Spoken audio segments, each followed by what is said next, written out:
Welcome everyone. Glad to see you on my channel. Today I will tell you about an unusual story, an amazing story about companionship and love. I wish you a pleasant audience. Honey, well, how about Friday night? The gorgeous blonde with lush forms pouted capriciously, but Evan did not fall for this trick and continued to do what he had been doing all day, analyzing all the documentation of his restaurant. Evan was proud of his brainchild. Velvet did not leave the top positions in the ratings of the best places in the city, including those made by international magazines and critics. "I told you, I'm busy. Entertain yourself," he said, wasting the last drops of patience on his friend. Damn it, how can things go wrong when everything is perfect on paper? It would be easy to believe that someone was putting a spell on him, but in principle, it was clear that things weren't going badly. But Evan realized that he was setting the bar too high, because there's no such thing as perfection. "Go to the beauty parlor or go shopping," he said. "Did you run out of money on your card, babe?"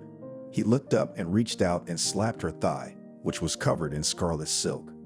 Today she was wearing the dress he especially liked to see on her, but he still couldn't afford such a weakness.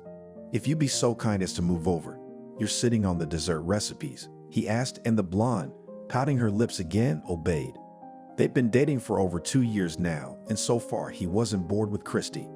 24 years old, an aspiring model, dreaming of becoming a famous singer, but the courses he had paid for, as well as the recording of the track and even its small promotion on the local radio, had not yet brought any success.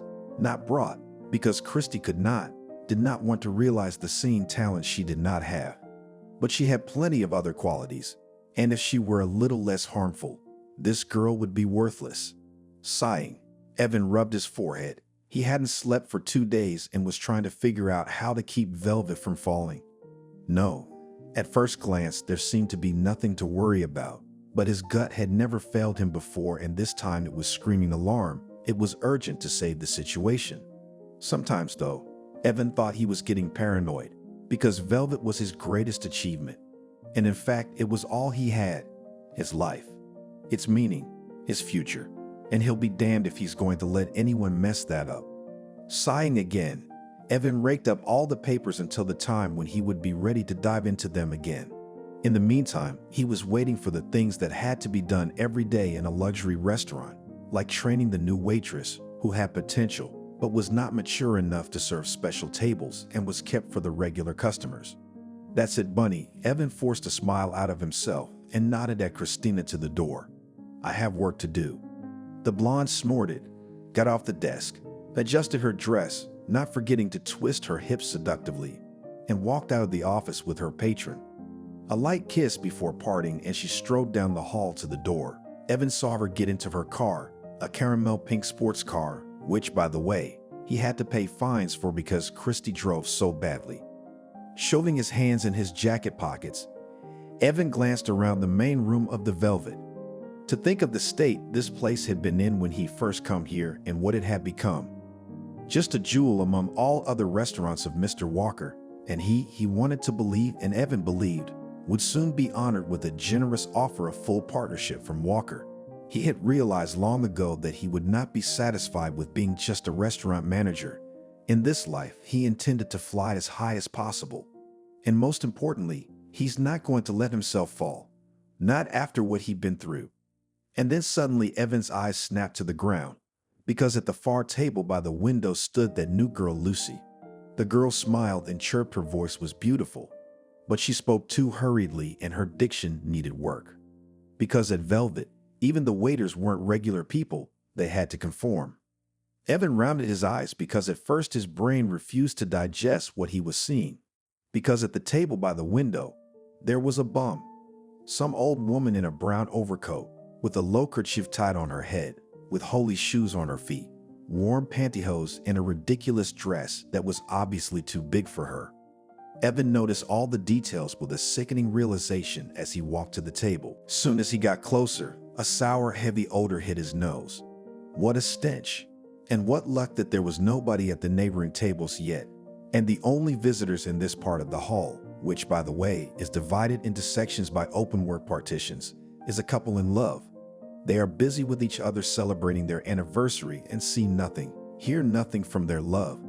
"Lucy, what is it?" Evan asked hoarsely, unable to hold back his irritation. The waitress straightened up and smiled stupidly. "Here, Grandma came. She was cold and thought we had a dining room. But we're not a canteen and we're definitely not a homeless shelter." Evan nodded at what clearly didn't fit into Velvet's upscale concept. Was she even in her right mind? The grandmother looked to be well into her 80s, her face elongated, wrinkled like a baked apple, with a sharp nose and pouty lips. She was sitting with her hands on the table, rubbing a photograph in her fingers and muttering something to herself. "I'm sorry," Lucy seemed to realize she'd done something wrong. "It's a hurricane outside. She's freezing. She came in and came straight here. On the edge of the village, she's quiet. I understand. Other people usually come to us." The girl smiled shyly and threw a look of sympathy at the elderly visitor. Evan cringed at the pitying look. "But can I bring her some soup? We have a soup of the day. It is inexpensive. Soup." Evan grinned unkindly and stepped close to Lucy, hovered over her, which at the difference in height of 1.90 meters and 1.60 meters, made an impression on the guilty fool. She squeaked softly and pressed the menu to her chest. "What village did you come from, my dear? Do you think this homeless woman has money to pay for the salt the cook puts in the soup? Do you realize what you've done? Do you realize what it looks like? But I'm sorry, but I can pay for the soup myself, and for the tea, and a scone for her." Lucy mumbled, seemingly not noticing how dangerously heavy her boss's breath was getting, how hard his eyes were darkening. "She's cold, and I think she's lost. I thought she could use a little refreshment, and then I'd ask her where she lives, who her family is, and..." Evan raised his palm, then turned to the old woman. "Can you hear me? I'm sorry, but you're going to have to leave. Unfortunately, our facility is not up to your capabilities. Can you hear me?" Granny seemed to be warmed up by the heat. She kept muttering to herself and didn't even look at him, but she reached for a graceful figure of a porcelain leopard in the shade of malachite. Such figurines were on every table in the restaurant, a small touch of corporate style. A famous designer invited from France was working on it. The old woman grasped the figurine with her fingers, hummed something, then breathed on it and started rubbing it with the sleeve of her coat. Evan grimaced, and everything she touched would have to be disinfected, and the velvet sofa might as well be thrown away. "She's crazy," he said, and went to the other end of the room. Mickey's guard was standing there, a solid-looking guy, not your average bouncer, but a top-class guard. But he was, in Evan's opinion, a simpleton. Instead of doing his job, he was in the kitchen, chatting with Ariana, the dishwasher, of course. Except it was impossible to fire Mickey, because he was Mr. Walker's distant nephew. And Mickey came to work in security because he failed his university exams. But the hope was that this year Walker would bribe someone and Mickey would quit. Then Evan was going to take the wrong kind of asshole. In the meantime, he outlined to Mickey what was required of him. He was surprised, apologized, and went off to solve the problem. "What are you doing?" exclaimed Lucy when Mickey delicately, but still sternly, helped her up by pulling her off the sofa by the armpits and then, holding her by the shoulders, led her to the exit. "How could you do that?" Lucy followed, with Evan trailing behind. The girl was finished, he decided. This would be her third and final reprimand. She could only get a job serving soup to the homeless, as she said, and no more. "Granddaughter, daughter," the old woman suddenly mumbled when all four of them had already gone outside. Mickey let go of her and she started tearing back. She was trying to push Mickey's closet out of the way. "We need to call the nut house." Evan gritted his teeth, horrified to feel the migraine coming back, which had seemingly been extinguished by a horse's share of painkillers. "I got it," Lucy said. She left the photo card on the table. "I'll be right back. I'll get it." The waitress rushed inside. Evan, with his hands on his chest, waited impatiently. Finally, Lucy returned. "Okay," he took the picture from her. "That's it. Get inside. Go to the staff room and wait for me there. We're gonna have a serious talk." "But what did I do? Do you even have a heart?" The normally timid Lucy, the one who was shaken at the drop of a hat, has suddenly gone ballistic. An old, helpless person. She just wanted to get warm and eat. "I know Velvet is a place for the rich, but Don't you have a shred of mercy in you? Evan handed the picture to Grandma. Here you go. And get out of here. No, he turned to the waitress. You know, Velvet wouldn't even exist if people like you were in charge. So if you don't like Velveeta and its concept, then why did you come to work here? Okay, Lucy, I was gonna give you one last chance, but you're fired. Are you going to take your picture or not? Evan shouted at the old woman, who for some reason dropped her hands and looked away down the street. The rain was running down her face. She just froze. Evan sighed. It was lucky that there were no other people around. For example, the ubiquitous bloggers. Recently, some of them came and ordered the cheapest thing, filmed everything, commented. I had to take them to my office and seriously talk about the fact that such antics are forbidden in Velvet, and no reviews on the institution, except from professionals, should not appear on the network. Evan was about to slip the photo into the pocket of the old woman's coat, but then he looked at it and froze, because there was a familiar face staring back at him. The face of the person whom he had thought all these years to be lost to him forever, but it was her, exactly her. Only older by a few years since their last meeting, since that terrible day. The photograph showed a young girl of about 16 in a sky blue polka dot dress. On her head were 2 long braids with blue bows. On her lips is a wide, warming smile. How beautiful she is. The girl is sitting on a swing, an ordinary car tire, suspended on a tree branch. The picture was taken in the light flight of the swing. She stretched forward barefoot with graceful small feet, wrapped her arms around the ropes and lasts, looking directly at the shooter. Evan Mickey's voice brought him out of his contemplation. Are you all right? Eh? What? Evan blinked in confusion. Where did you get that? He exclaimed, bringing the photograph closer to the old woman. You know this girl, don't you? Granddaughter. Granddaughter. The old woman's eyes, which seemed almost sightless because of their very light ice blue hue, focused on the photograph. She grasped it with her hands, held it towards her, and Evan gave it to her. Catherine, where is Catherine? Baba wants to go to Catherine. Baba is cold. Baba wants to eat. Evan asked Mickey, what are we going to do? Evan said, Lucy, don't ruin it. What kind of day is this? Exclaimed the restaurant manager. Stop howling. I've had enough, he ordered Lucy. Take her, he said to Pavel, pointing at the old woman. In the back room. Idiot. Not through the front door. The staff entrance. Into the second room, where we usually meet to discuss things. And you, he turned to Lucy. Go to the kitchen, get some hot food and drink, and bring it all there, understand? Okay, the waitress nodded like a dummy. Thank you, Ivan. Thank you so much. You're such a good man.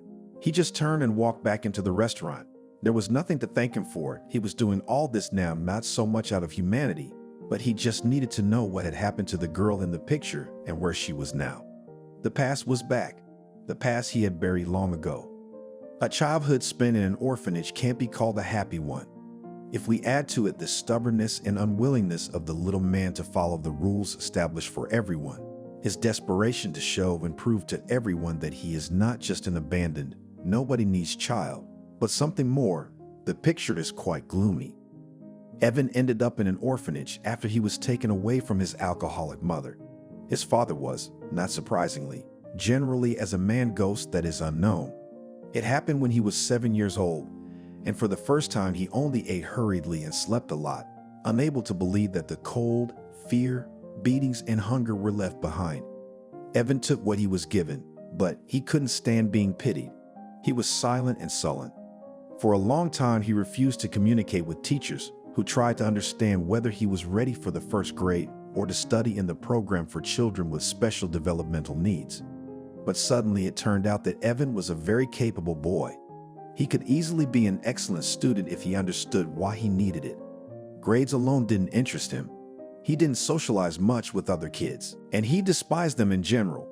He hated to hear about how orphanage graduates might have a bad life and stubbornly said that he didn't care who he was before, but in the future he would become a millionaire and be a strong man. Naturally, they laughed at this, and sometimes even beaten up for being arrogant, but Evan never gave up. But everything in his life changed when Ekaterina appeared in the orphanage. In general, their way here was similar. She also came from a poor family of alcoholics, only they were not deprived of their rights. They themselves died from drunkenness. Catherine was immediately liked by everyone. Despite her past, this girl was kind, funny, able to forgive everyone, and everyone tried to help. She easily gave her studies, needlework. She was, in general, it was something fabulous. Naturally, she had a crowd of friends. But despite all her bright qualities, she was still lonely. Sometimes she could freeze in thoughtfulness and did not react, even as she was touched on the shoulder. She was not crazy, just sometimes felt a sharp, irresistible need to be alone with her thoughts. She showed up at the orphanage when Evan was 9 years old. She was a few years older. It was surprising to himself, but she was the only one Evan suddenly treated as an equal. They got along and socialized very well. "Can you influence him?" her teachers asked her more than once. "Evan is smart, but his character. He is a good person," always answered Catherine. "He just needs to understand himself." And then in the summer, when Catherine turned 14, a few guys decided to take on vacation some people. It was a couple with many children who devoted their lives to educating children from the orphanage. They lived in a large private house, and at first Evan even liked it there. In fact, he agreed to go too, just not to part with Catherine. But then something happened. The landlady suddenly announced Catherine that the girl had stolen her gold earrings, and Evan knew his friend was not capable of such a thing. The case took a bad turn. The husband of the mistress decided to punish Catherine by beating her with a belt. Evan was unable to stop him, but as soon as he could approach Catherine, he offered her to run away. And she, wiping her tears and complaining about how much her back hurts now, agreed. The night of the escape was a hurricane, but it did not stop the guys. Having got out of the gate, they decided that it was necessary to overcome only a small forest, and then moving along the river, they could get directly to the city and return to the orphanage. They did not dare to get on the transport. They were afraid that they would be caught and return to these terrible people. The weather forecasters later said that the rainfall for that night was a record. The usually calm little river turned into a raging, formidable stream. The young runaways had only to cross the bridge, and they would have reached the highway to the city. But the bridge collapsed. The children fell into the river. Evan woke up in the hospital. It turned out that he hit the rocks and broke his leg, hurt his back. He asked, "And how is Catherine?" He was strictly, ruthlessly told that because of his prank she almost died. Yes, they recognized that those people had done terrible things to Catherine, but they did not recognize that it was necessary to run in such weather and so far away.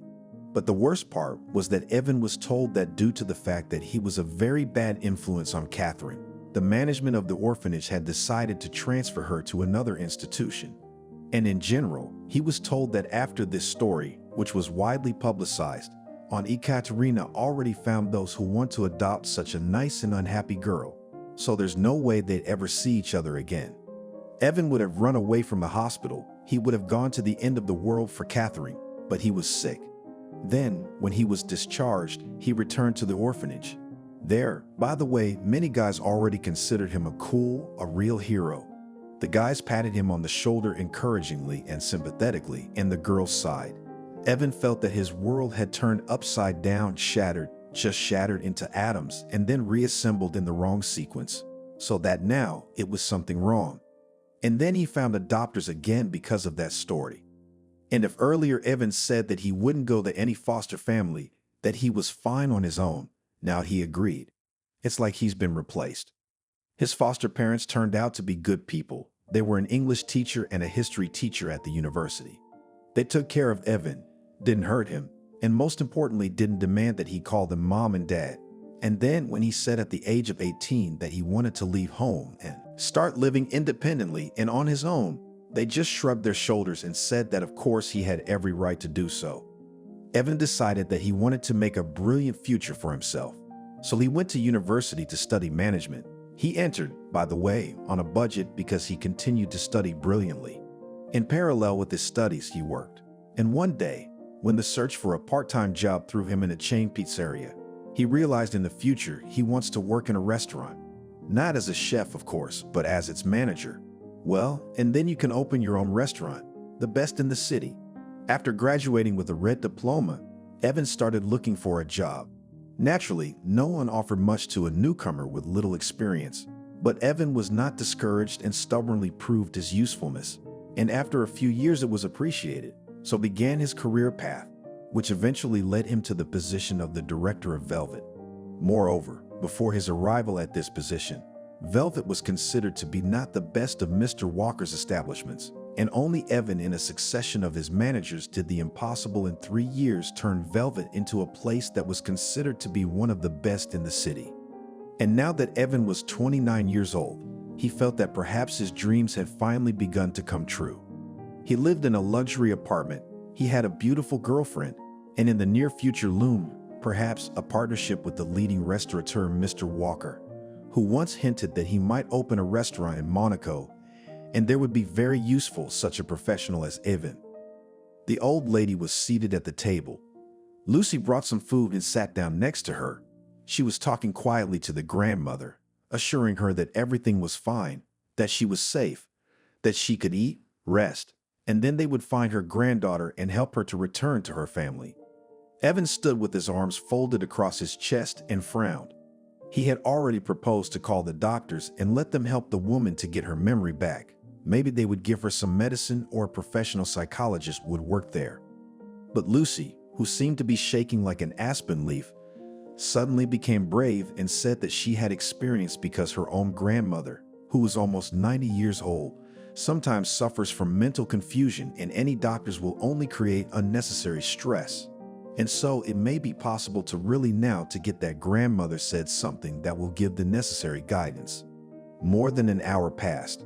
The old woman looked at the photo and sighed. Though she was small and gaunt, she had an excellent appetite. And now that she's warmed up, my daughter, Grandma said, and my name is Selena. Zena then, smiled Lucy. Nice to meet you. And this is our master. She threw a warning glance at Evan not to say, now to press. Grandma, where do you live? My granddaughter's worried about you, I guess. I wanted them to help me. She chewed her lips, trying to remember something, but she couldn't. I asked for help, and they said I was crazy, and I'm not crazy. I know. It's buried there.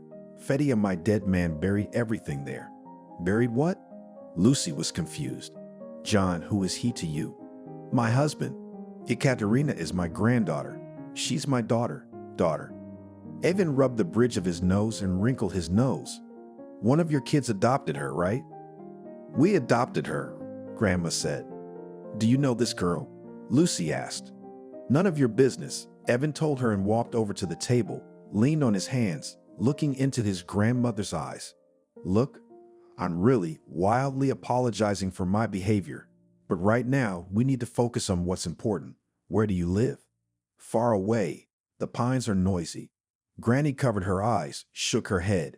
The river is noisy. Good. John, my deceased, built the house with his own hands. Bears dancing. Yeah, we'll get far, Evan grinned. Wait, Lucy exclaimed. Did you say there were dancing bears? Wooden bears? Do you know what she means? Evan asked. I think I do. It's just that before I went into waitressing, I worked for a cleaning company and so I hired an ex-cleaner to be a waitress. Why didn't I mention that on my resume? I was afraid you wouldn't take it then. Lucy snickered. Okay, forget it. So what's the deal with the bears? Well, there was a call once to a cottage community. They have a sculpture of a couple of wooden animals at the entrance. A bear and a female bear dancing, holding hands, just like people. There used to be different scientist dachas of the elite, and now there's a cottage village. I know where it is. Great. Evan shone. So tell me the address and I'll take my grandmother there. You're by yourself? The girl was surprised. If her austere, groomed, self-centered, egotistical, arrogant, cynical, and self-important boss was capable of doing things beyond his image, this one was clearly beyond all boundaries. To drive his grandmother home himself, whom he had kicked out before. Lucy couldn't figure out what the point was, but it seemed to her that it had something to do with the girl in the picture. She seemed to be very important to Evan. Could it be, Lucy thought, that this man was capable of no love at all, or is it just a friend?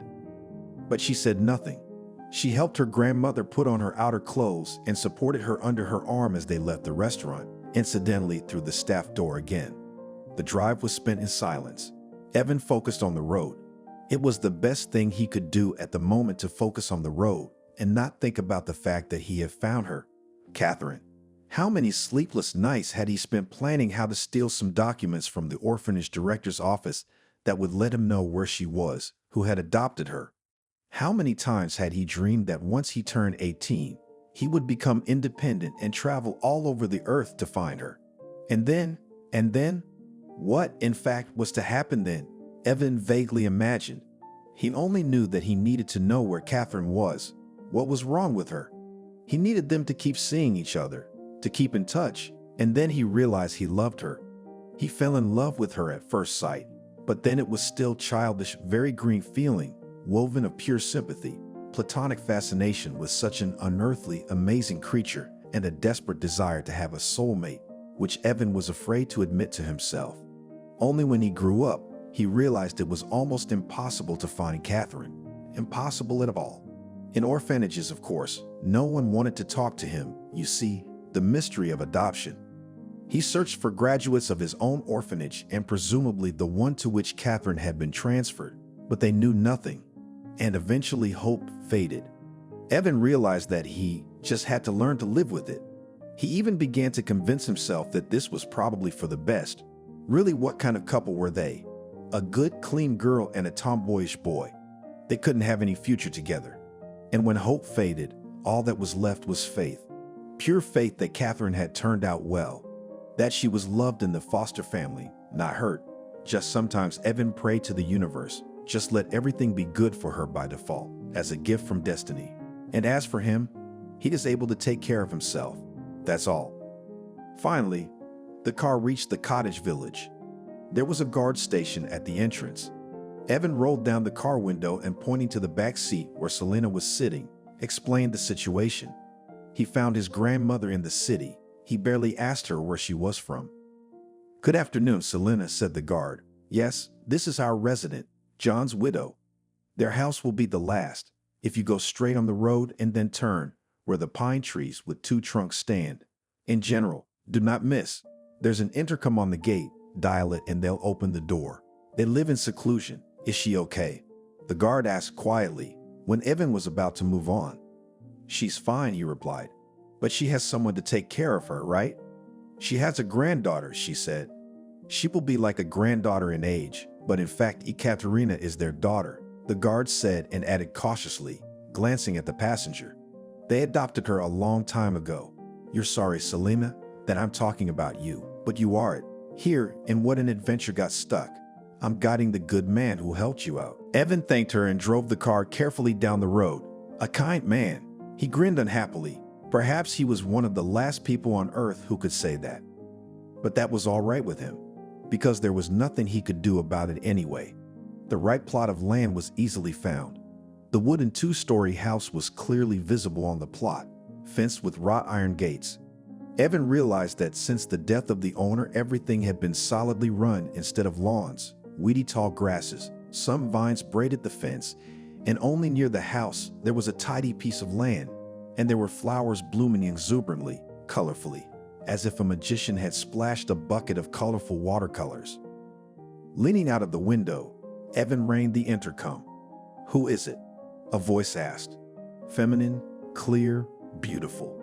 Evan, as numbed, he could have sworn with anything that it belonged to her, Catherine. Coughing nervously to clear his throat, he outlined briefly and confusedly, "Mommy." The doorbell on the other side of the intercom shrieked, and then the gate slid open. "Come through quickly." His fingers, like all his palms, were sweaty and trembling as he stepped out of the car. Evan tried to pull himself together, but it wasn't working. Up close, the house looked bizarre, a combination of modern cottage architecture and a fairy tale terrain. There were even carved shutters on the windows and a fancy horse on the roof. "Home. I'm home." Granny looked around and smiled. "I'm home." And then the door opened. Evan froze. Catherine stood before him. It had been so many years. He didn't have a single picture of her. But he would recognize her from a billion faces. And what was the magic that she hadn't changed much? The same high cheekbones, narrow nose, and plump lips, huge, slightly naively open eyes. Her blonde braid was thrown over her shoulder, with a blue ribbon woven into it. And the dress she was wearing, a blue dress. He realized it was uncannily similar to the one she'd been photographed in when she was young, but it was still new. He was about to open his mouth to tell her, but he realized suddenly she didn't recognize him at all. Not a shadow of recognition. She looks at him like a stranger who brought her grandmother, or rather her foster mother. Grateful, excited, grateful again, and a little suspicious because he's a stranger. Catherine, the old woman, literally fell into the arms of the girl, and they together almost collapsed on the floor. "Let me help," Evan said, taking Selena under his elbow. "Come in," the girl said and smiled shyly. His heart snapped at that smile, intended not for an old friend, but for a stranger, and also from the fact that Catherine wore boat shoes with white socks. How old-fashioned. That's how shoes were worn in the 30s, I think, but it suited her. The three of them went into the kitchen. Evan noted the details of the kitchen space in a casual, professional way, organized competently, but without frills. Gas stove. No dishwasher. Wooden countertops, but not cheap substitute material made of chips and glue, but solid, good wood. The faucet over the sink, as well as the handles of the fittings, all stylized under the brass antiques, and maybe it is. On the windows toe with lace and variegated curtains, which adds to the whole interior rustic color. "Mom, you're hot." Catherine helped the old woman take off her coat, then sat down, undressing her. "Thank you." In turn, turned to Evan. "You're our savior." I didn't know what to do and think. I called everywhere. I thought she had gone to the village by train, but it turned out she had gone to the city. "Have a seat." She smiled radiantly, and Evan almost choked from the feelings that overwhelmed him. "Oh, sorry, we haven't introduced ourselves yet." "Catherine." She extended her hand to him and he took it. Slender fingers, dry palm. He could swear on anything that if he held it up to his face and smelled it, it would smell sweet and purely of strawberry soap, just as it had years ago. "Evan." "Evan." He introduced himself by his adoptive parents' last name. "Have a seat. I'll put the tea on. Or better, coffee." Catherine fussed, fluttered.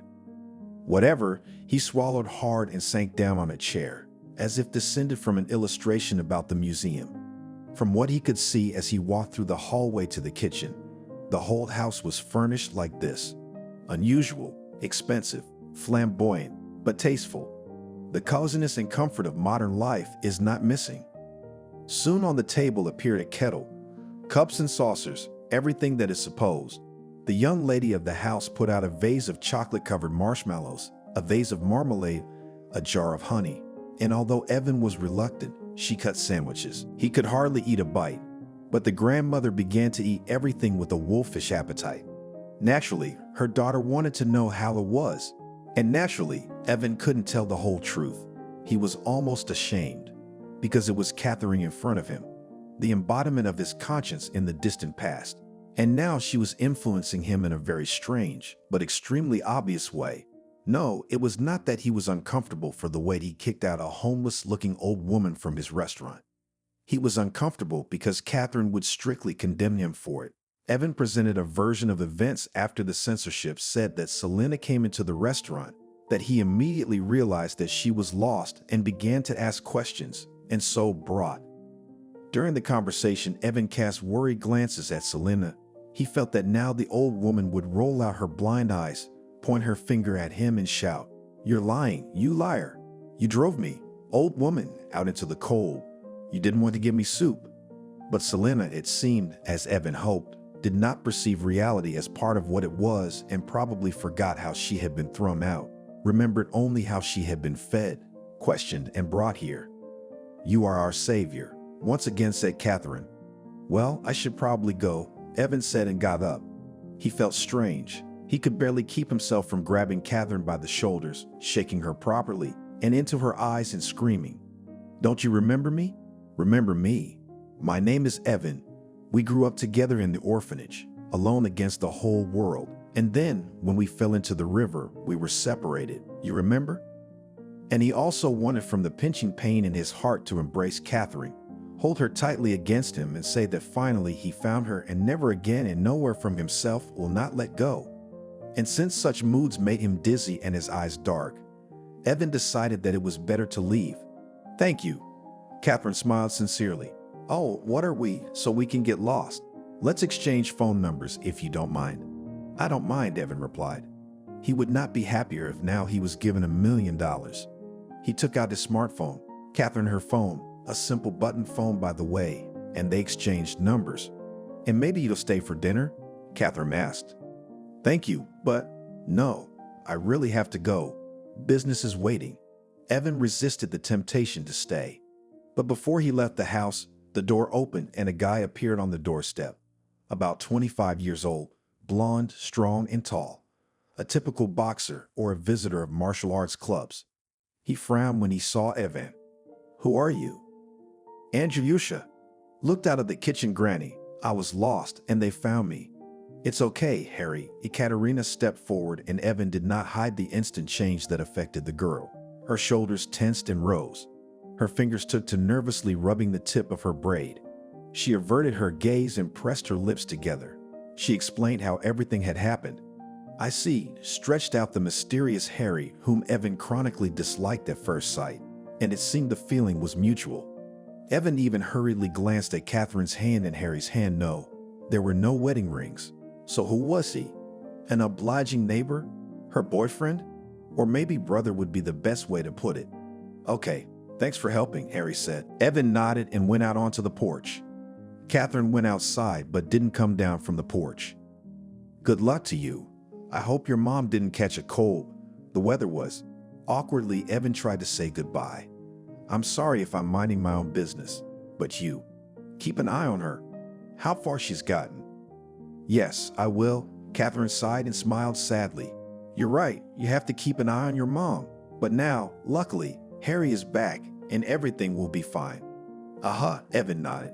And if it's no secret, Harry, is he a relative of yours? He's a social worker, Catherine replied. He helps my mom, and he helps me, she added thoughtfully.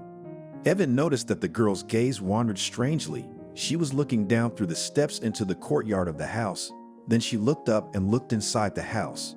And then suddenly a hairpin slipped from the end of her braid and fell to the ground. Catherine froze. Evan watched her. The natural gesture would have been to pick up the dropped hairpin. All she had to do was climb down from the porch. But for some reason, Catherine didn't. Evan walked back to the house and picked up the hairpin and held it out to her. Their fingers touched for a moment. Thank you, Catherine sighed. You're welcome, Evan replied, and then got into the car and finally drove away, or rather he forced himself to leave. He had too much to think about now. Catherine was excitedly relaying to Harry everything that had happened to her mom. The boy was listening intently. His face was impenetrable now, but inside, a storm was raging. Damn it. Things had not gone according to plan at all. He'd been one step away from failure because he'd been too emotional, too hasty. He'd given the old woman the idea to take a walk away from the house. He'd hoped that such an occasion would help convince Catherine that her mother was out of her mind. But now Harry realized that he'd rushed into this whole thing. And he had rushed it because he was tired of waiting. He had been in this house for over a year now. And for the first couple of months, it was really just an ordinary job just to help an old man and a young woman completely unfit for life. But then when he found out what riches this family had and was hiding, everything changed. He realized that this was his chance, and he was not going to miss it now. The main thing was to act carefully now. He must not make the same mistakes as before, and then he would be fully rewarded. Mom fell asleep, Catherine said. She went back into the kitchen to wash the dishes. Harry, sitting at the table, once again looked at the chiseled figure. A top model would be jealous, and all this wealth. He licked his lips and smirked wryly. Catherine stood with her back to him. I could come over now and grab her juicy, but you can't. Not now. For now he had to be a kind of knight, a gentleman, a friend in general, the very type that this old fool Selena wanted to see in him from the very beginning. He remembered her familiarizing him with her family's circumstances. Selena had spent her entire life as John's spouse, inspiration and faithful helper. Her husband was a historian, a cultural historian, and much more. In general, a man of science. But in the 90s, when the surrounding reality was changing rapidly, he also engaged in the trade in antiques and simply luxury goods. The couple had a daughter, Naomi, but she passed away in a car accident, And then they, in an effort to dull the pain of loss, decided to adopt a child. And as Selena recalled, fate itself smiled on them, for the whole region progressed case when two teenagers, fleeing from the house where they were tortured, ran and almost drowned in the river. Selena was in shock when she saw on TV a picture of Catherine. She was not too much, but still subtly similar to their own daughter. And she and her husband did everything to adopt her. And they did not care that after the fall into the river, when she was literally on a hair's breadth from death, she was picked up by fishermen who had taken refuge on the shoal from the storm. Catherine changed. Specialists said that it was the shock so hit the psyche. First time the girl behaved withdrawn, was silent, and almost did not move. It turned out that she now also suffers from amnesia. But since the memories of life in the orphanage were affected, it was decided that this loss is not great. After all, Catherine was now starting a new and completely prosperous life. John and Selena were supporters of home education, and so Catherine went to school only for exams. To the delight of her elderly parents, she was a homely, modest, quiet girl. It seemed that she does not need anything in the whole world. It is good with them. She loved to read. Good. John owned a luxury library.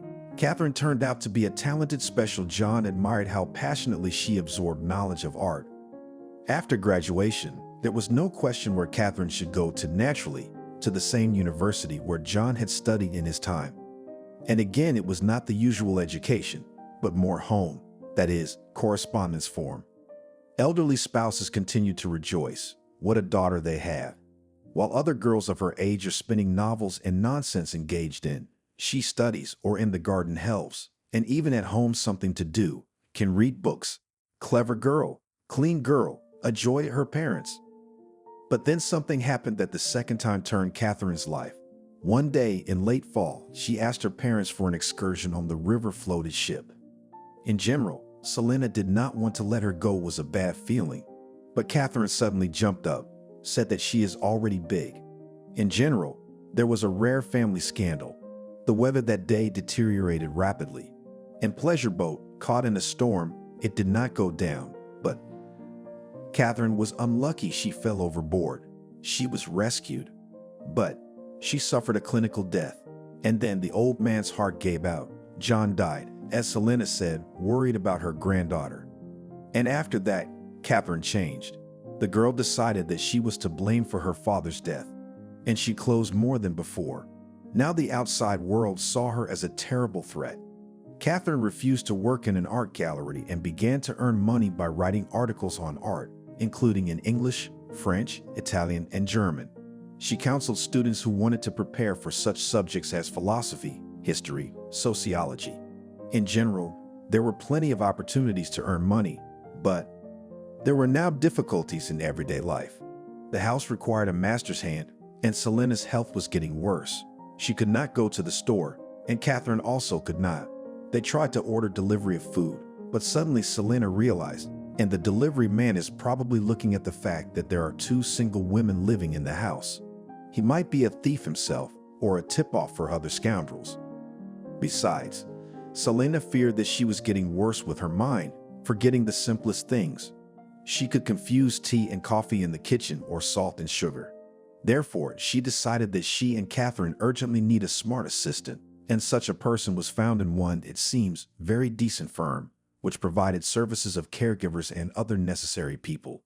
And that's how Harry came to this house. And he quickly realized that this was his El Dorado. Evan returned to the restaurant, but walked around at a loss until deep into the evening. "You wanted to see me?" Lucy came into his office.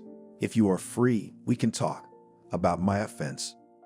The girl finished in a whisper. "About what?" Evan asked absent-mindedly, who couldn't get Catherine out of his head. "Are you going to fire me?" Lucy asked through a sniffle. "No," Evan shouted, "just go back to your job." "But you want me to tell you off, girl?" he asked sternly. "Or are you asking for some kind of punishment?" "Get out of my sight." "Got it? Oh, thank you so much. Thank you from the bottom of my heart. Oh, that's it. That's it. I'm leaving." Lucy chirped and ran out the door. The next day, Evan had a day off. "No, Kitty, not today," he told Christine. Taking the phone away from his ear, he waited out the flood of her whining. Right now, Avon was on his way to Selena and Catherine's house. He decided that he had to talk, and it was better to start with polite words like, "We were in the same orphanage, remember?" "Well, even if you don't remember, maybe we could have a cup of coffee together." On the front passenger seat was a bouquet of flowers, gorgeous, candy pink roses. Evan went back to his conversation with his mistress for a moment to tell her to have fun tonight, honey, on your own. Go to the beauty parlor again, or whatever you usually do to kill time. He pressed the intercom buttons again and was glad to hear Catherine's voice. She was surprised that he had arrived, but opened the gate. But when Evan ran up the steps and the door was open, he was in for an unpleasant surprise. "I don't get it, man." Harry looked frowning and even more outright dislike. "What do you want?" "I need to talk to the landlady, Catherine," Evan replied calmly. "About what?" "Do employees like this, have the authority to ask such questions?" Evan squinted. He didn't have to deal with caregivers and other such characters often in his life, but it seemed to him that this guy was getting into the wrong business. Harry was about to open his mouth, but then Catherine appeared over his shoulder. She was once again as radiant and beautiful as ever, today in a white dress with black polka dots. "Hello, my mother and I were just thinking of you today," she smiled. "And here I am." Evan smiled back and held out a bouquet. "This is for you." "Thank you." Catherine buried her chiseled nose in the flowers, her eyelashes fluttered. "Come in. Mom is resting now." The doctor came, prescribed sedatives and sleeping pills. Catherine took Evan to the kitchen, put tea and offered to treat him to some cakes. "Harry, thank you. You're free for the day." Evan was triumphant that the guy would leave now and stay out of the way, but he seemed to have a temper. "The window on the veranda is loose from the storm. I'll take a look at it and fix it if I can. I'm free tonight," he said, and he was staring at Evan in a way that said, "I'm not going anywhere to follow you." But at least Harry was out of the kitchen. Over tea, we got to talking. Catherine talked about their simple, secluded life and how she was currently working on a piece about the Queen Victoria Museum. Evan was really curious, but he was also yawning from the abundance of clever facts. He talked about how he works in a restaurant, and then he decided to. "Catherine, tell me, you don't remember me at all?" "No," she shook her head, blinked a lot. "Have we met before?" "A long time ago." He inhaled and exhaled deeply as if preparing to jump into a pool from a height. "We were in the same orphanage and—" Catherine stood up abruptly, so that the legs of the chair with a nasty sound traveled across the floor. She raked the dishes from the table and unloaded them into the sink. "I don't like to remember that time. There really wasn't much good back then. But one thing for sure was you. Remember when we were friends? You helped me to prepare for every exam history test. Catherine, don't you remember me at all?" It was late. The girl stood slouched and spoke dryly, even sternly, but it seemed to him that the feelings inside her were quite different. "If you don't mind, Mom needs to rest, and I still have to work." "Yes, of course," Evan sighed. The time was barely past noon, but he got the hint. What he couldn't understand was Catherine's strange aloofness. Was she imagining it, or was she remembering him for real right now? But why is she acting like this? Does she blame him for what happened back then? But they were just kids then. The Catherine he knew, he would have loved to meet again. After all, they meant so much to each other. But right now, Avon knew he had to leave. They said a polite goodbye. Already at the car, Harry approached him again. "You know, man, you better not come here again. First of all, I have a name, and secondly," Evan gave Harry an arrogant look. He knew he was good at it, and he knew he could take a lot of people down with a look like that. "Secondly, I don't think you have any right to be in charge of this place. You're just sort of a nurse, right? So have a good night. Did you fix the window?" Evan got in his car and drove off. He really didn't like that Harry guy. He definitely needed to find out more about him. He also needed to think about how to get around him so that he could continue talking to Catherine freely. In fact, it would be possible to go straight ahead, but Evan feared that this Harry was really capable of having some psychological influence on two lonely females. Who knew? Maybe he was a fraud, and it was to be found out as soon as possible. Harry gave the car a gloomy look. A rich, arrogant, greedy man. The kind of man who gets everything in life at the snap of his fingers. But what he already thought was rightfully his. Harry wasn't about to give up. He went back inside. Why did he come? He asked Catherine. Just, she shrugged. To talk. He shouldn't come here anymore, said Harry. Why? Just, it's weird, don't you think? He saved Mom and then, Harry, we'll figure it out on our own. Please. Catherine? He raised his voice a little bit. Look, I've already spent so much time with you, and I just can't let anything bad happen to you. You know, Harry paced the kitchen thoughtfully and stopped beside the girl, who was already putting the dishes in the cupboard. When I first got here, I thought that your family, you're very different from the others. I remember your mom talking about how the world around you could be dangerous, how you talked about the same thing. You know, I exist in it every day, and I can tell you that it really is, Catherine. She turned around. She gasped because he was too close, invading her personal space, and his hand lightly wrapped around her slim stance. I just want to take care of you. You're right, the world outside is dangerous. You're an extraordinary girl. You've suffered so much in this life, but you deserve better. Harry, fragile palms pressed against his chest, trying to put distance between them. Let me go, please. He nodded and obeyed. Yes, he let her go now. But this time she let him so much more than before, and he had no doubt that it wouldn't be long before. And then, Catherine would belong to him. They would be married, and then he would get rid of the old woman, and maybe one event will even happen a little earlier than the other. In any case, he will soon get what should belong to him, and then he'll start a completely different life. And Catherine, well, she is a tidbit. With her, it will be possible to have a nice fun, and maybe he will even keep her with him. If she will be obedient, good girl. Satisfied with these musings for the day, Harry finally left. After all, he had other things of his own to do. Catherine was in a strange, previously unknown to her confusion. Why this Evan reminded her of the time when she lived in the orphanage. She remembered almost nothing from it, so scraps, as if torn to shreds, black and white old photos. Her parents always told her that her past was not important. And she also knew that in that past something very bad happened to her. And now it began to seem to her that this mysterious Evan had something to do with it. Catherine suddenly felt like a little girl who was afraid of the creaking floorboards in the old house, because it could be the same sounds that the monster was coming out of the closet or cellar. And now it seemed to Catherine that the monster, which she had avoided for so many years, was ready to come back for her. Evan would have spent the second night without sleep, tormented by various thoughts, but the decision came to him unexpectedly when he turned on the background to listen to a podcast about the novelties of restaurant fashion in France. It was an advertisement which offered to spend a weekend, vacation, or any other time renting a country cottage. Evan almost jumped up and immediately rushed to call this realtor. Despite the late hour, he answered and immediately turned to the database of options, and then voiced that yes, in the cottage village named by Evan is indeed offered for long and short-term rental of several houses. Great. Tomorrow we need to go to the viewing. Bring the contract, Evan ordered. I'm ready to sign everything on the spot. It took him the whole second weekend to go to the place, to sign the contract and to pack the minimum necessary things at home. But by the end of the day, Evan was already in his new house. It would take him much longer to get to work from here, but at the same time, he had a legal way to be close to Catherine. Living in the neighborhood isn't the perfect cover. He and Catherine sought each other the next morning. The girl went out on the porch to admire the view, and the sun was rising beautifully that morning. Evan had gotten up early because he was suffering from insomnia. Hi, he said and waved to her. Hello, answered Catherine, and on her face read surprise. Evan commented on the fact that he was standing on the territory of the neighboring plot.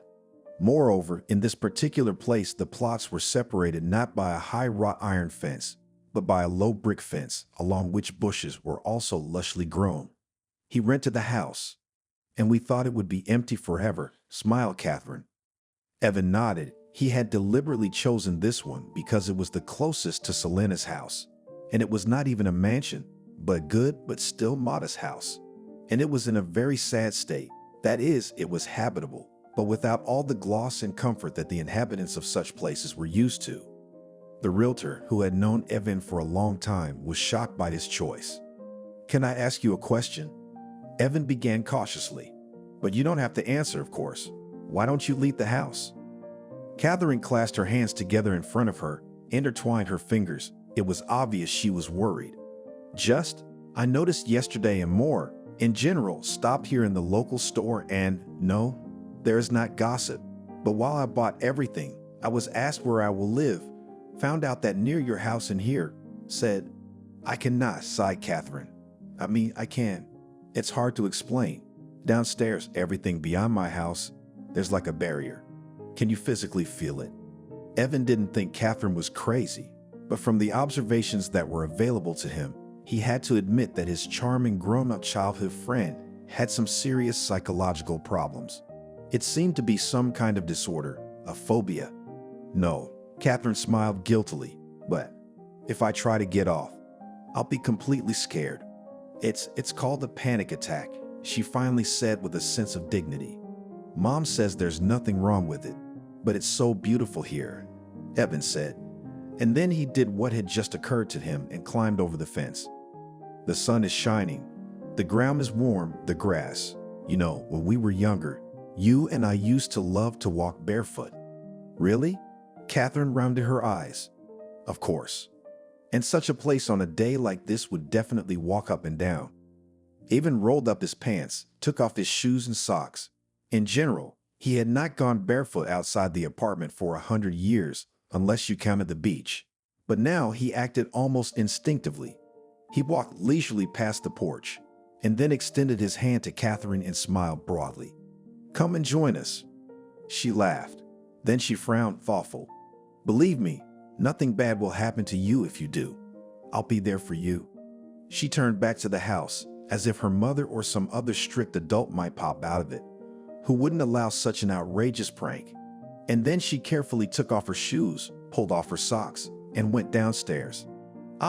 Catherine's bare feet sank to the sun-warmed dry earth. Her palm rested in Evan's hand. This is just wonderful. I told you, he smiled. And then they went for a walk, just walking through the garden. Catherine was squinting at the sun, breathing deeply, her cheeks flushed and her eyes shining. Evan talked to her about little things. Then they talked about the garden and the house. Catherine shared how much she loved the place and how much it had always meant to her parents. Evan suggested that maybe he should go to his house to get lemonade, and Catherine agreed. He brought lemonade and a couple other slices of pizza he had ordered for delivery in the morning. They sat down right on the grass and had a snack. And then Catherine suddenly opened up and told about why she stopped leaving the house. And judging by her story, Evan realized one important thing: she did not remember the first time she drowned in the river as a teenager. It's not your fault. It's not your fault. That's all he said, and she looked him in the eyes. Sometimes I think that too. Sometimes I think Daddy, he'd want me to go on with my life, to make me happy. He was an amazing man. And she talked about John, his passion for history and art, about how he had almost lost all the family savings in the 90s, but only thanks to his ingenuity had saved them. And about how he often joked that he had bought luxury items of gold and silver and hidden them here somewhere, either in the house or in the neighborhood. Hidden then in the 90s to dashing people, that is, bandits did not rob. And often while Catherine grew up, John liked to joke that here she grows up, he will be her one day to marry her here, and she will have a dowry, just like the Serena. That's the kind of daddy I had. A storyteller. Finished the story, Catherine. Catherine suddenly heard from the house, and the girl sitting next to Evan woke up. Oh, Mom woke up. I have to feed her breakfast, and in general, I'll go. She jumped up, smiling at him. Thank you for the walk. It was magical. Evan waved after her. It was really magical. In fact, his whole life had changed in a few days in ways he'd never imagined. You again? That was the question Harry asked, or rather growled at Evan. He had come to visit his wards according to the established schedule, and he was not at all happy to see again the man in whom inexplicably Hal, but increasingly felt a threat to his plans. Me again. Good afternoon, Evan answered politely. I told you. To begin with, I don't remember why any outsider would have the right to run my life. Evan grinned harshly. And besides, I live here now. What? Harry rolled his eyes. Renting a house. That doesn't seem to be against the law. Have a good day. Evan threw, and then climbing over the fence again, headed for his house. But then he stopped, looking over his shoulder. And by the way, I intend to communicate with Catherine and Selena as long as I want to myself and as long as they agree. And your opinion? Well, what does it even matter? You're just support staff. Who, by the way, interestingly enough, allow themselves too much. Yes, he added thoughtfully. Catherine and Selena would definitely need to talk about that. But no matter how busy Evan was with his new business, he couldn't leave Velvet's management aside. But for the first time, he felt with all his being how much the business of running this upscale restaurant absorbed his energies. Once he dreamed that his work would be creative. No, he understood that in such a business is impossible without routine, and yet he was extremely dependent on the will and opinion of Mr. Walker. He had a colossal responsibility. He had to do everything the way it should be done and not otherwise. But at the same time, Evan had a lot of new things going on in his life. He began to visit Catherine and Selena almost every day. He and Catherine had a similar interest in good cooking, and he was very happy to teach her how to cook. And then, of course, he was always invited to stay to taste everything they had prepared together. Fortunately, Evan didn't cross paths with Harry on most of his visits. But even when he did, it seemed to him that the boy had gone soft. He was doing exactly what he was supposed to do, like taking Selena's blood pressure, giving her IVs, and bringing her medication. But at some point, Evan took away some of his duties and suggested to Catherine that he could bring them all the groceries because it was not a problem for him to pick up something in the city or order delivery. Catherine was embarrassed at first, but then agreed. They talked more and more. She still did not remember almost anything from the time they spent in the orphanage, but it seemed that some memories began to awaken, and Evan sadly noticed that the mental state of Catherine's foster mother was deteriorating almost every day. And he thought about the fact that perhaps it was necessary to provide this old woman with counseling, examination, and treatment from highly qualified specialists in the best clinics. He could arrange it. It remained only to persuade Catherine to do so, because so far, that is, from the first time, she decisively and even resentfully rejected such a proposal. And then something happened that threatened to destroy everything that Evan had worked so hard to create in his communication with Catherine. It happened when, one day, Catherine got so much courage that she decided to walk to his house. She was excited and knocked on the door. She wore a very pretty sundress white and daisies, and she was at a loss when the door was opened to her by Christy. "Well, who are you, the cleaning lady?" Evan's friend asked. She was wearing a scarlet jumpsuit and a sea of gold jewelry. I'm not the cleaning lady," Catherine said, batting her eyelashes. "I'm his roommate." Wow, Christy stretched out, curling her lips. She suddenly thought, hadn't Evan suddenly decided to move out of town for this girl? He hadn't been paying much attention to her lately. He'd become so brooding. Christy quickly assessed her rival. She was not young, not a student, yes, but she had a fresh face. It looked like she neglected the services of beauticians and had everything natural, a kind of pastoral simple girl, and even had a waist-length braid. But Christy was a girl with a rich escort past and knew from personal experience that sometimes it is the quiet ones who look like piranha teeth. "Okay, listen up." She grabbed her potential rival under the elbow with her manicured hand. "Evan is my man. I don't know what you're fantasizing about, but you better stay away from him. Do you understand? Or I'm gonna make your life miserable." "And who are you to him in general?" asked Catherine, almost crying. "I am his mistress. We are in love. We will soon be married. That's it. Get out of here." Having said that, she just slammed the door in front of Catherine's nose. And she stood a little, suddenly shook, and barely looking under her feet, rushed back to her home. How painful, how scary. She had gone out into the world again, and the world had hurt her again. And this Evan guy, he was just messing with her, right? Harry was right when he said that she wasn't even a woman, but a stupid girl who needed to be protected and kept safe or she'd be lost. "Who was that?" Evan asked.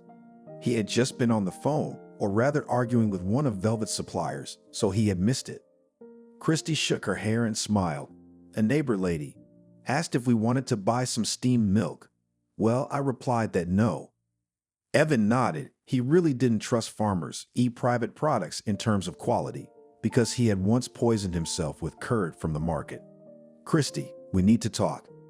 Actually, he really wanted to talk to his mistress, who suddenly came to him late last night. But first, he decided to postpone it for the morning because he had a terrible headache, and then he was distracted. It was a tough conversation. Christy cried and threw everything at him. She refused to recognize the fact that they were breaking up. But then when she realized that it was over, she simply told Ivan that he was a cheapskate and not a man at all, wished him to go to hell, and ran out of the house. She got into a foreign car, which, by the way, he had rented for her, and drove away. Evan thought that he was very lucky that Catherine had not had time to get acquainted with Christy, and he also decided that tomorrow, as soon as he would sort out all the restaurant's affairs, he would have a serious talk with Catherine about everything, about their past, and more importantly about their future. A few days ago, Evan decided to do it. He found out Harry's last name from Catherine and went to a good private detective to gather all possible information about this guy. And what did you find out? He asked when he got the call late in the evening. Evan was in his city apartment and was about to go to bed. But after he looked at the messages sent to him, all sleep was gone, because the picture that was revealed was simply horrible. It turned out that Harry didn't just work for one firm that provided caregivers and other such professionals. He worked for others, but he was kicked out because he violated every conceivable standard of behavior. For example, he tried to swindle money from some of his gullible elderly clients. And once he tried to pretend to be the dead grandson of a grandmother, who she thought was demented and not dead at all. So Harry hoped to make her sign a deed of gift for the apartment. Besides, it turned out that this Harry, when he was in a relationship with several girls, also extorted money from them and also spread his hands. Evan read all this with clenched teeth. He realized that Catherine had trusted a real monster and she and her old mom were in great danger. There was no telling what terrible thing this man was up to. And Evan didn't doubt that Harry was up to something bad because he was trying so hard to drive him away. He was literally radiating aggression. Evan decided he would sleep for a few hours and then he would go to Catherine and have a serious talk with her. He would tell her the whole truth. Although, what am I waiting for? Evan said to himself, dialing Catherine's phone number. Yes, she answered, and from her tone, he realized she was crying. What do you want? I hate you. Hearing this, Evan was confused and asked what was wrong. And then Catherine, emotionally sobbing, pouring out all her pain, told that it became known to her that he had a girlfriend. No, said Catherine. She realizes that there is nothing between them. But, why did he play with her? For what did he make her feel needed? Did it give him such a perverse pleasure to tame her like that? And then he wanted to abandon her or maybe even use her in the most perverse way. Marry me, Catherine, he said, slowly approaching his victim. What? Catherine exhaled. You will be my wife. Did not ask already, but purely stated the fact, Harry. Tomorrow your mom will be taken to a boarding school, and we will apply for marriage registration. Catherine, he raised his voice sternly. You must understand, you can't take care of your mother or yourself. Yes, you are even out of the house and the store cannot go out. Catherine suddenly did something she had never allowed herself to do with Harry before. What was it? She's never treated people like that before. She slapped him in the face. I'm not crazy. Harry froze. His cheeks stung like fire. It was also humiliating. There was a quiet rustle of a belt being removed from his pants. You little bitch, I'll show you how to disobey your husband. Catherine's eyes widened. Something was happening in her brain. It seemed to her that the world around her began to rotate at an insane speed. In her mind burst out long-buried memories. She was very young. The pain of being slapped on the back. Fear, despair, escape. She had run away from the pain then. Harry brought his hand up. The belt whistled through the air. Catherine tried to dodge with a squeal, but the belt still hit her shoulder. And that was the last straw. The girl's consciousness shattered like wood struck by lightning, and she threw herself away from the house. Evan didn't care what the weatherman said. He didn't care that he himself was sleep-deprived, tired, and angry.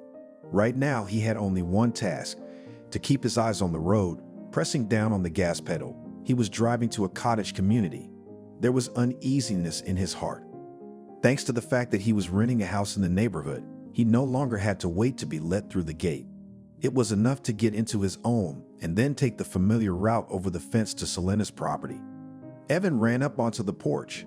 Why was the door open? Catherine? Catherine, he called out. It looked like the weather had gotten so bad that even the power had gone out in an emergency. In the darkness, Evan ran into someone. "Oh, it's you," a figure whispered in the darkness, and he realized it was Harry and he was drunk. She ran away. What a bitch. Where's Catherine? What did you do to her, you asshole? Evan grabbed Harry by the scruff of the neck and shoved him against the nearest wall. Here, you say, the boy drunkenly hiccuped. What did these broads want? What does she want with you? Because you got the money. Ah, right. She ran away. I just wanted to teach her a little as a future wife. Harry chuckled drunkenly and then tried to punch Evan, but only got a glancing blow to the jaw. Evan let him go squeamishly. Catherine had run away. Where could a young woman run to on a stormy night when she rarely left the house in recent years? And then it dawned on him, well, of course, the same place where she ran and last time, fleeing from beatings in the same night. His heart was no longer clenched from the anxious foreboding, but the realization of impending disaster was tearing him apart. Evan rushed out of the house. It was lucky, oh lucky, that he had a good memory for maps and remembered which way the river was and where there was a bridge. He'd heard about this phenomenon on a science program. When a person in an extreme and extremely traumatic situation begins to act in a way similar to what he's done in the past, Evan could swear that Catherine was doing exactly that now. And one could only hope that today's bridge was not like that flimsy one from the past. One could only hope that she was not completely crazy, and nothing would happen to her. Evan didn't understand how, but literally on the fly, he managed to pull a smartphone out of his pocket and dialed the right number to call for help in the house where there was an inadequate drunken stranger and a helpless elderly woman whom he probably intended to harm. Catherine, it was a sure as hell not a good idea to try to call anyone in this weather. But Evan just couldn't act completely sane, rational, serious right now. It was like he was partially insane himself. There's the bridge. It really wasn't the same one. That bridge was much wider, more reliable, stronger. But was it just a glimpse of a fragile female figure on it, or was it really a flash of lightning? Having stumbled several times in the mud and lost one shoe in the sticky, thick sludge, Evan finally reached the bridge. Catherine, she was standing there, shivering, her face contorted with hysteria, and the rain mingled with her tears. Evan froze. Catherine, as if some curse was hanging over her, was standing just in the part of the bridge where part of the railing was missing. The slabs seemed to have been made by today's hurricane. The wooden bridge, it must have seemed to the inhabitants of the cottage village as a nice pastoral detail that adorned their landscape in good weather. But now everything had changed. Catherine, it's me. Stay away. Catherine squealed and cried again. Catherine, my dear, it's me, your Evan. Do you remember? Remember, the orphanage, you and I. He stopped and spread his arms as if inviting her to dive into this protective embrace. Honey, careful. Catherine, we've been through this before. You are scared, I understand, but I will not let you offend. That's what he said. I'm not him, Evan said. Catherine, I love you. Remember, Catherine, do you remember that day when we ran together and then parted forever? The young woman froze. Her face took on an impenetrable expression as she struggled to remember, and then her eyes opened. She remembered. Catherine, come to me. Let's go home. I'll take care of you and your mom. It seemed to Evan that she was ready to take a step towards him, to trust him. But at that moment, the heavens were torn apart by lightning again. Then thunder rumbled, and then the wind hit the bridge, lightning again, and just the part on which Catherine was standing suddenly collapsed downwards. The young woman's screaming was drowned in the rumble. Evan rushed forward. He saw the river carrying its fruitlessly floundering prey, and he quickly made a decision and jumped down himself. In late summer and in this weather, the water was icy cold. How did his heart not stop? Evan breathed dirty water, heavy from the suspension of sand lifted from the bottom, coughed, but kept afloat. Now he turned his head. Where is Catherine? Here flashed a spot of her dress, and he, barely moving his arms and legs, but began to move forward. Come on, just a little more. Was it just a fancy, or did she disappear under the water this time for much longer? No, he could be late. It would be too unfair. It just couldn't happen. Evan felt a little more and he wouldn't last. His body would just betray him. And the current of the river would pick them up, swirl them around, and take them into its destructive embrace, finally. But he finally closed his arms around Catherine. She was so heavy. Because she was unconscious, Evan realized where to get the strength to reach the shore. There it is, so close. It would be a shame not to swim to the shore, and somehow he swam to the shore. It seemed that the river itself at some point helped, and its surging wave pushed out two bodies. Catherine. Evan realized his phone was hopelessly disconnected after such a swim. He just cannot get through to the rescuers and say where they are now exactly now. And from the cottage village they were carried away by a decent Catherine, honey, well, open your eyes.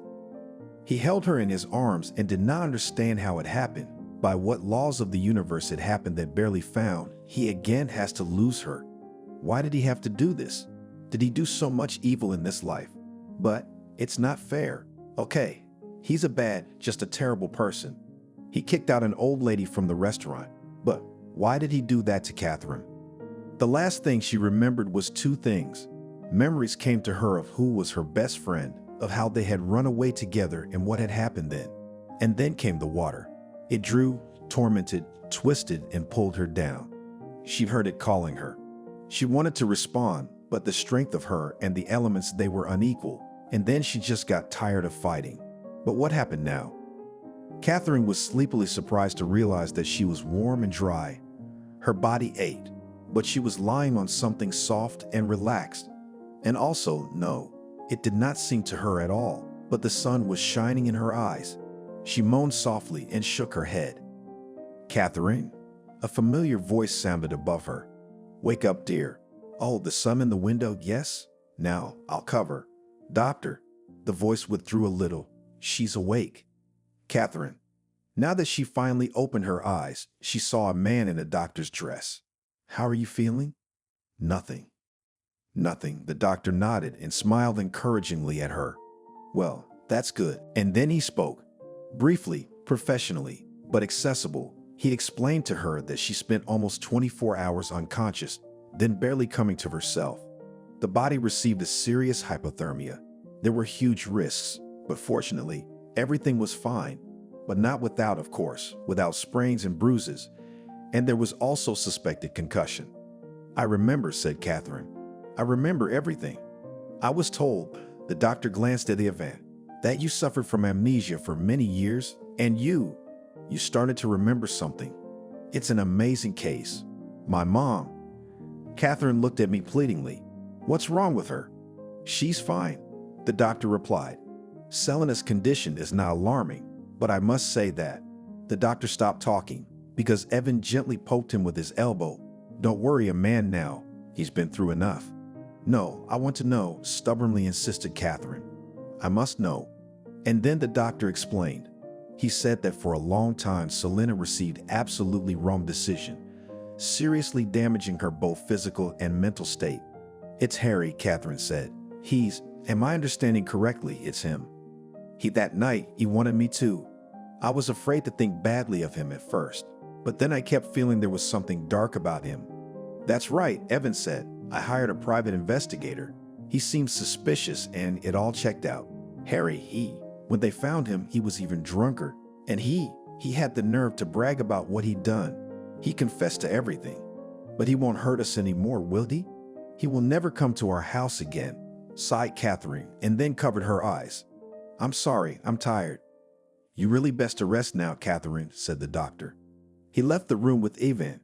They talked about what kind of treatment both Catherine and her mother would need in the near future. Evan said that he would take care of everything. But for the time being, of course, there was no question of moving Catherine and her mother to a private clinic. And besides, they were very well taken care of in the hospital. But Evan was still fussing, carrying the packages, including all sorts of goodies, for which, by the way, he was scolded a couple of times by the doctor. Get it? He told him off like a little boy. Exotic fruits and chocolates, that's not the best choice right now. Well, I just wanted to make her happy, Evan sighed. Finally, the day came when Catherine and Selena could return to their home.